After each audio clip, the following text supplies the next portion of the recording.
Welcome to Luca and Miguel. Enjoy the video. You start by preparing the tool: fresh batteries, small flat screwdriver, and a clean surface.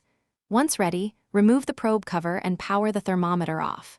Open the battery compartment carefully and slide out the batteries so you can see the small circuit area. Make sure to work in good light. You're looking for a tiny switch or jumper near the battery well. This immediately puts you at the control point where Celsius versus Fahrenheit can be changed. Next, identify the internal C/F selector. Many Omron models place a small slide switch or solder jumper on the PCB near the batteries. Once located, use the screwdriver tip to flip it from C to F. Move it firmly but gently so you don't damage the board. After switching, reinsert the batteries in correct polarity and close the compartment. Power the thermometer on and observe the units on the display. Finally, verify the display shows degrees Fahrenheit.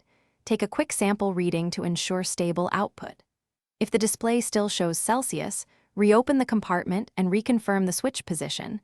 Sometimes it needs to be firmly seated. If you cannot find any internal C/F switch, your specific Omron model may not allow user changes. In that case, contact Omron support or check the manual for firmware/service options. One troubleshooting tip: clean battery contacts and try fresh batteries before.